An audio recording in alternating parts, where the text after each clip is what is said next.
ओम नमः सिद्धिभ्यः। नमो अरिहन्ताणं। नमो सिद्धाणं। नमो आयर्याणं। नमो उवज्झायाणं। नमो लोये सव्साहुणम्। मंगलमय मंगलकरण वीतराग विज्ञान। नमो ताहि जाते भये हरिहंतादि महान। करि मंगल करि हूँ महान। ग्रंथ करन गोकाज जाति मिले समाज सब। पामे निज पद राम। चेतिले चेतन चेत्या विना केम चालसी।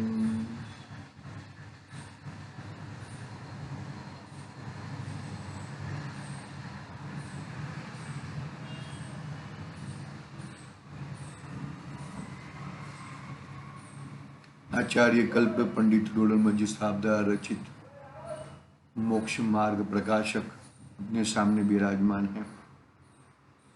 तीसरा अधिकार संसार का दुख और मोक्ष में सुख, उसकी बात कर रहे हैं पंडित जी साहब।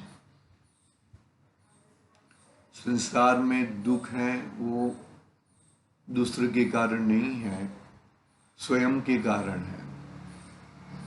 स्वयं ने स्वयं के पैर के ऊपर कुहाड़ी मारी है, इस तरह का है ये बात। अपनी वस्तु को भूल जाता है, अपनी वस्तु क्या है उसे याद नहीं रखती है, याद नहीं रहती है, उसकी रुचि नहीं है, उसमें उसको श्रद्धा नहीं है, उसमें लगता है कि ये हम्बक बातें हैं। लेकिन ये हम्बक बातें नहीं है, ये दरअसल एक जबरदस्त बातें हैं भैया। इस तरह की बातें इसके अंदर आचार्य देव ने, आचार्य कल्प पंडित रोडमल साहब ने, कि दुख को बुलाया है तूने और दुख का उदय आता है तो भी कोई प्रॉब्लम नहीं है, लेकिन दुख को उदय में आता है मोह भाव जुड़ा हुआ है, और मोह भाव जुड़ने के कारण वो दुख में इष्ट अनिष्ट बुद्धि, हित अहित बुद्धि, चार प्रकार की कुबुद्धियां वो लगा देता है। उसी कारण नए कर्म बंधते हैं। वेदनीय कर्म की बात चल रही ना अपनी, शाता वेदनीय अशाता वेदनीय। शाता वेदनीय में इतना उसमें भी संतुष्ट नहीं है। साता वेदनीय भी मानो कि भोग मिल गए साता के हिसाब से, तो वो भोग और किस तरह से और किस तरह से और किस तरह से भोगू, उसकी बात उसको निरंतर चलती रहती है। पकड़ना बात को अच्छी तरह से, शांति से, धीरज पूर्वक, बहुत ही बात यहां पर यह चल रही है कि साता के उदय में, शाता का उदय चल रहा है ना, शाता के उदय में भी संतुष्टि नहीं है और अशाता के उदय में भी दुख दुख और दुख ही मानता है। वो दुख का कारण तूने स्वयं में पूर्व में कर्म बांधे थे, वो उसको ख्याल में नहीं आता। वो दुख का कारण मोह के वश के होकर दूसरों को ऊपर डालता है कि इसके कारण इसने ऐसा किया, इसने ऐसा किया। वो बात उसकी निरंतर चलती रहती है। ये दुखों के कारण बाहर कल भी किया था मैंने, ये दुखों के कारण मैंने स्वयं ही उपार्जित किए हैं, मैंने ही पूर्व में ऐसा बांधा था, उसके कारण ऐसा अशांतता का उदय आया है। वो यदि वो ऐसा जान ले ना, तो भी वो एक प्रकार का सम्यक्त्व कहलाएगा।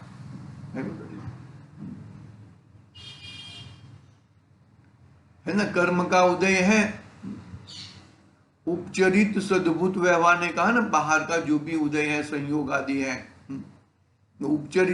उपचरित सद्भुत व्यवहार नहीं भी उसको ध्यान में आ जाए, और अनुपचरित उपचरित सद्भुत व्यवहार ने और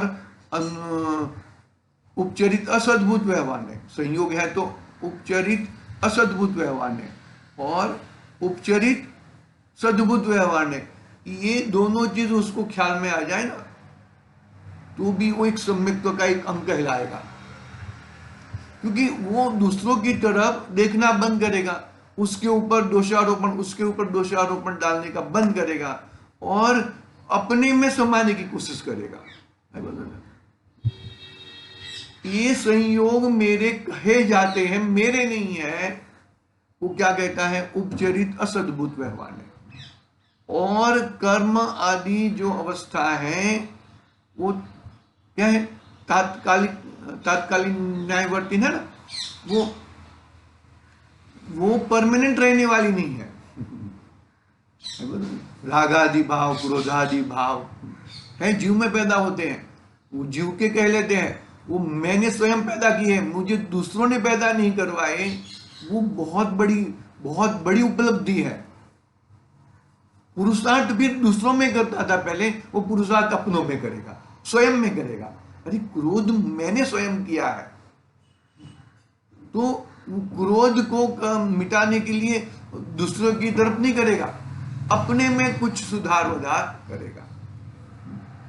इतनी बात हुई थी अपनी, आगे पढ़ते हैं वेदनीय कर्म के बारे में। यहाँ पर और पंडित जी एक बात बताने वाले हैं कि किस तरह का यह जीव किस तरह आगे कर्मों का जंजाल किस तरह से बढ़ाता है, वो पढ़ते हैं, एक दो पैराग्राफ पढ़ते हैं। तथा कदाचित उभाय भी करे और वैसा ही उदय आए तो थोड़े काल तक किंचित किसी प्रकार की असाता कारण मिटे और साता का कारण हो।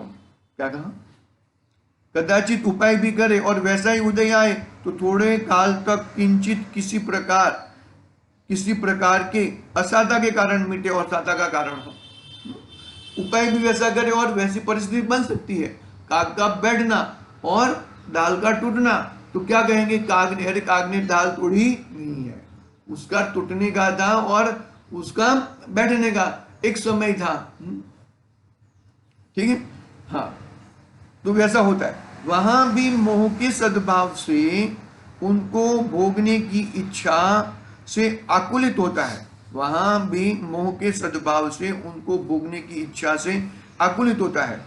एक भोग्य वस्तु को भोगने की इच्छा हो, जब तक वह नहीं मिलती तब तक तो उसकी इच्छा से आकुलित होता है, और वह मिली उसी समय अन्य को भोगने की इच्छा हो जाती है, तब उससे आकुल होता है।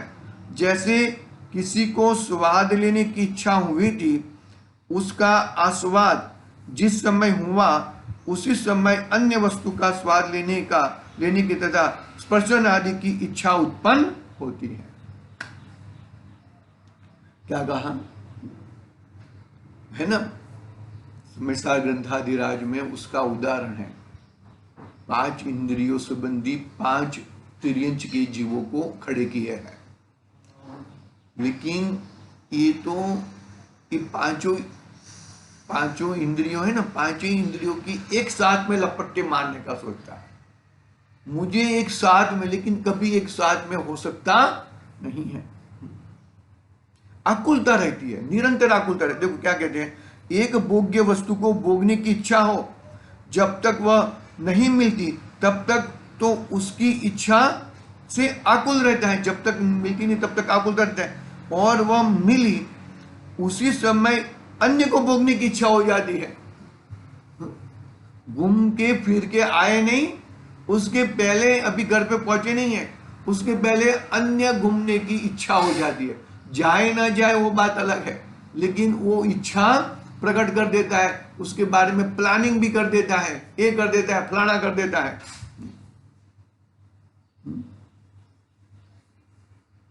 वह मिली उसी समय अन्य को भोगने की इच्छा हो जाती है, तब उससे आकुल होता है। जैसे किसी को स्वाद लेने की इच्छा हुई थी, किसी को स्वाद लेने की इच्छा हुई थी, उसका आस्वाद जिस समय हुआ उसी समय अन्य वस्तु का स्वाद लेने की तथा स्पर्शन आदि की इच्छा उत्पन्न होती है। बहुत ही गजब का ये जो मनोविज्ञान पंडित जी साहब का जो है ना, वो एक एक बात बताने की जो बातें हैं ना, वो रियली अपने को अपने अंदर घोर करती है। अरे ये सही में मैं ऐसा ही करता हूँ। ये पंडित जी ने जहाँ जैसे कि मेरा हृदय, मेरा हर चीज उन्होंने पढ़ के ये शास्त्र लिखा हो। इतनी जबरदस्त बातें हैं इसके अंदर, पढ़ के मेरा, जैसे कि गुरुदेव कहते हैं ना, क्या कहते हैं कि जैसे कि अमृतचंद्र आचार्य देव ने कुन स्वामी के हृदय में बैठ के भाव निकाले हो, ऐसा है। ऐसा ऐसा पंडित जी साहब ने जो मिस्टेकें लिखे ना, आकुलता, अशाता, अशाता वेदनीय संबंधी जो भी है, जो जैसे कि मेरे हृदय में बैठ के मेरी ही भूल बता रहे हैं। और अभी भूल मेरी भूल बताए तो अभी नाराज होकर अभी मैं ये शास्त्र नहीं पढ़ूंगा, ये शास्त्र पढ़ूंगा नहीं है, ये तो मैं उसके प्रवचन में नहीं जाऊंगा। ऐसी बात मत करना और इस भूल को सुधारने के लिए उद्यमी होना। क्या कहा? उस भूल को सुधारने के लिए उद्यमी होना भैया। जैसे किसी को स्वाद लेने की इच्छा हुई थी, उसका आस्वाद जिस समय हुआ उसी समय अन्य वस्तु का स्वाद लेने की तथा स्पर्शन आदि की पांच इंद्रियों की इच्छा एक समय में कभी हो सकता नहीं है। छद्मस तो ये चीज पॉसिबल ही नहीं है। आगे पंडित जी साहब ने कहा कि तुझे सभी इंद्रियों का एक साथ में भोगोटा करना है तो केवल ज्ञान प्राप्त कर ले। ज्ञान में ही वो चीज पॉसिबल है। बाकी तू ऐसा कहे कि मैं ऐसा, अरे तू भोगवटा एक द्रव्य दूसरे द्रव्य को छू नहीं सकता तो उसका तू भोगवटा कैसे करे? एक द्रव्य दूसरे द्रव्य को आलिंगन नहीं करता, चुमता नहीं है, तो तुम उसका भोगवटा कर सकता नहीं। ज्ञान ही प्रत्याज्ञान है, ज्ञान में ही ग्रहण होता है और ज्ञान में ही त्याग होता है, ज्ञान में ही भोगवटा होता है। बहुत बहुत जरा विचारना उसके बारे में। ग्रंथाधिराज सुमेशार आ गए उसके अंदर। आगे देखो आगे,